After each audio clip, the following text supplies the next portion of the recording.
Hello जी, कैसे हो आप लोग। Welcome back to my channel. तो आज इस वीडियो में हम बात करेंगे कि आपको नीट का पेपर जो है वो अटेम्प्ट कैसे करना है, आपकी पेपर अटेम्प्टिंग स्ट्रैटेजी कैसे होनी चाहिए। बहुत सारे बच्चों को डाउट होता है कि पेपर अटेम्प्ट करते वक्त उनकी बहुत ज़्यादा सिली मिस्टेक्स हो जाती है, पेपर सही टाइम पे कंप्लीट नहीं हो पाता है, ओएमआर गलत फिल हो जाती है, ओएमआर को कब फिल करे, कैसे फिल करे। तो इस सब के बारे में हम आज बात करेंगे। और अगर आपने पेपर को सही तरीके से अटेम्प्ट किया ना तो आपकी सिली मिस्टेक्स बहुत ज़्यादा रिड्यूस हो जाएगी। तो अब बात करते हैं पेपर अटेम्प्टिंग स्ट्रैटेजी की। तो सबसे पहले आपको स्टार्ट करना है बायो से, फिर केमिस्ट्री एंड देन फिजिक्स। सबका यही होता होगा, ठीक है, सब ऐसे ही करते हैं। पर आपको एक बात यहाँ पे समझनी पड़ेगी, आपको इस चीज़ से ना स्टिक नहीं होना बहुत ज़्यादा कि पहले बायो कंप्लीट होगी तभी केमिस्ट्री पे जाऊँगा और जब वो कंप्लीट होगी तभी फिजिक्स पे जाऊँगा। ये गलत है, ठीक है। अगर आप कहीं पे भी लगे यार नहीं हो रहा, टफ लग रहा है, छोड़ दो, अगले सब्जेक्ट पे चले जाओ।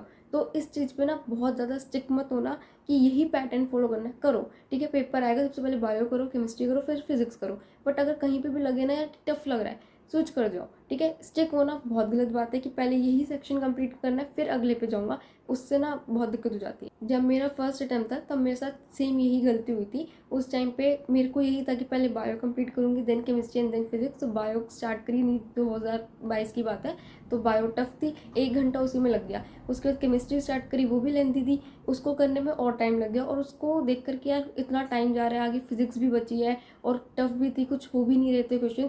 तो इतना पैनिक हो गया कि फिजिक्स कुछ तो आती नहीं थी और जो आती थी वो भी गलत हो गई, और जल्दबाजी में फिर ओएमआर भरी तो 1-2 क्वेश्चन भी गलत भर दिए थे। तो इससे बहुत पैनिक हो गया था।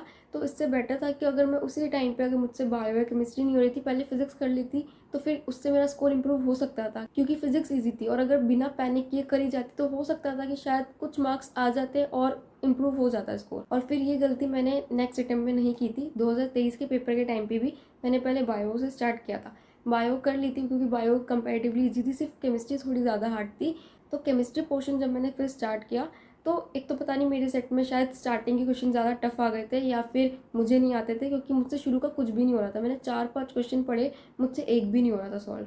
और उस वक्त इतना ज़्यादा पैनिक हो गया था, मतलब हाथ से पेन भी छूट गया था, मुझसे हो ही नहीं रहा था उस टाइम पे पेपर। मुझे लग रहा था मेरा सिलेक्शन गया, क्योंकि मुझे केमिस्ट्री का कुछ याद ही नहीं आ रहा। मुझे ऐसा लग रहा था मैं सब भूल गई हूँ, क्योंकि पेपर इतना टफ नहीं है, शायद मुझे ही कुछ नहीं आता। और जब केमिस्ट्री ही नहीं आएगी कुछ तो फिर क्या ही हो जाएगा सिलेक्शन में। बट फिर मैं फिजिक्स पे गई, ठीक है, फिजिक्स मुझसे होने लगी थी। तो फिजिक्स पूरा करने के बाद फिर जब मैं दोबारा केमिस्ट्री पे आई, और तब मेरे अंदर एक कॉन्फिडेंस आ गया था कि यार बायो कर ली, फिजिक्स कर ली, एक केमिस्ट्री बची है। तो फिर जब केमिस्ट्री लास्ट में करी तो फिर वो हो गई थी सॉल्व। तो इससे मैं आपको यही बताना चाह रही हूँ कि स्टार्ट अपना उसी से करो, bio, chemistry and then physics. पर अगर कहीं पे भी लगे यार नहीं हो रहा, then move to another subject. Next चीज़ जो आपको करनी है वो आपको 2 से 3 राउंड्स लेने हैं, 2 तो मिनिमम है, अगर टाइम मिले तो 3 ले लेना, ठीक है। तो अब आपको ये करना कैसे वो बताती हूँ। राउंड 1 से स्टार्ट करते हैं।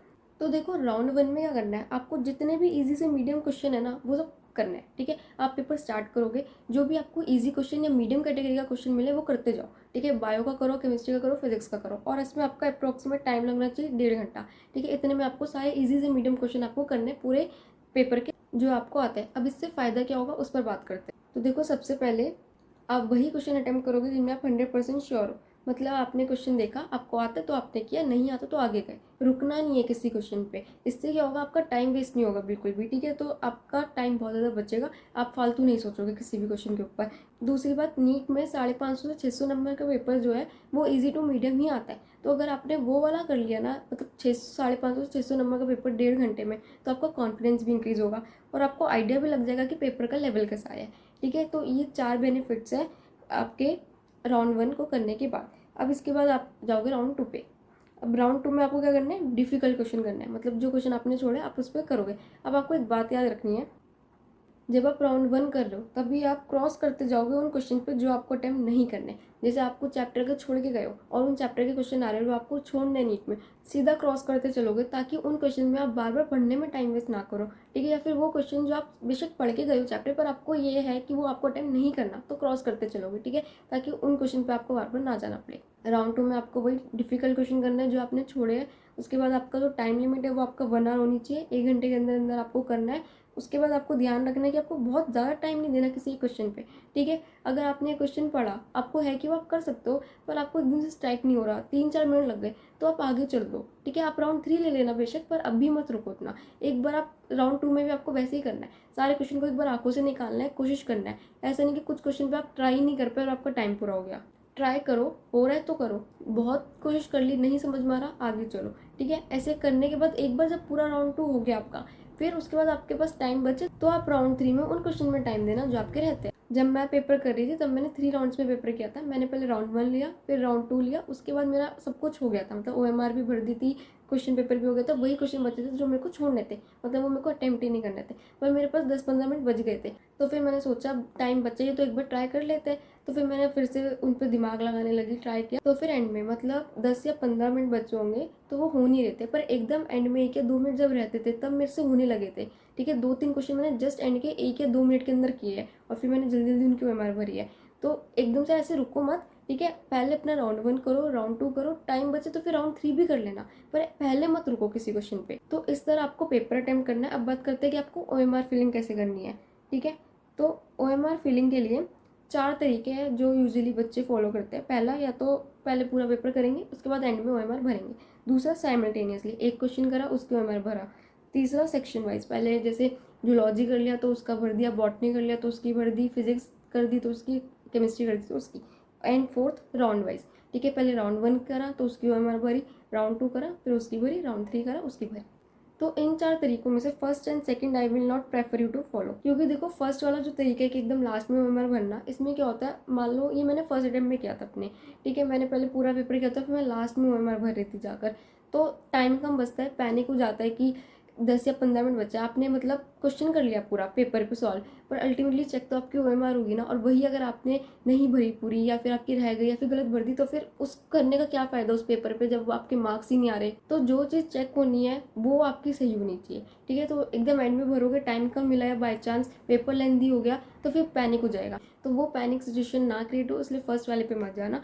सेकंड वाला क्या होता है कि आपने एक क्वेश्चन सॉल्व करा और फिर डायरेक्टली आप उसकी OMR भर रहे हो, तो फिर इससे क्या होगा, आपको बहुत ज़्यादा ना डिस्ट्रैक्शन सा होता है। आपने एक भरा OMR भर रहे हो, एक भरा OMR भर रहे हो, ठीक है। टाइम बहुत ज़्यादा लग जाता है इस तरीके में। बाकी थर्ड और फोर्थ दोनों ठीक है, ठीक है। आप इसमें से कोई भी फॉलो कर सकते हो। मैं फोर्थ वाला करती थी, मतलब मैंने अपना सेकंड अटेम्प्ट में फोर्थ वाला किया था, क्योंकि मैं राउंड वाइज पेपर करती थी। तो राउंड 1 किया उसकी OMR भरी, राउंड 2 किया उसकी, एंड जब राउंड 3 में जो क्वेश्चन करे थे फिर उनका जल्दी जल्दी मैंने उनकी भरी थी। अब मैं आपको दिखा देती हूँ एक बार कि आपको OMR फिल करनी कैसे है, तो वो देख लो।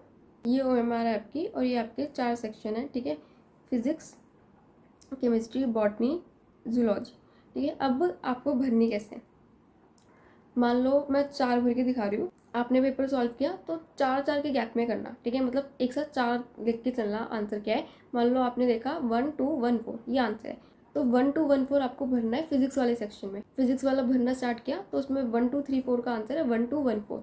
तो वो आपको कैसे भरना है, एक साथ पहले सर्कल नहीं करोगे आप, पहले सिर्फ डॉट लगाओगे, ठीक है।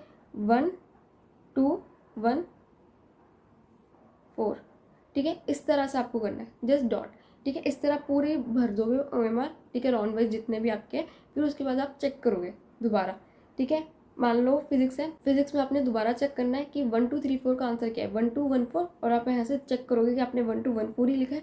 एक बार वो डबल चेक हो जाए फिर आपको उसे सर्कल करना है, ठीक है। सर्कल आप इनर टू आउटर करोगे, ऐसे अंदर से बाहर तक, ठीक है, ज़्यादा बाहर ना चला जाए, इस तरह से आपको उसे सर्कल करना है। तो इस तरह से आपको अपनी OMR भरनी है। So that's all about this video. I really hope guys की वीडियो आपको पसंद आई हो और आपके लिए बहुत इफेक्टिव हो। तो प्लीज़ लाइक करना वीडियो को, चैनल को सब्सक्राइब करना और शेयर करना अपने फ्रेंड्स के साथ। और कोई भी डाउट हो तो आप मुझे कमेंट में बता सकते हो। ऑल द बेस्ट गाइस, मिलते हैं नेक्स्ट वीडियो में।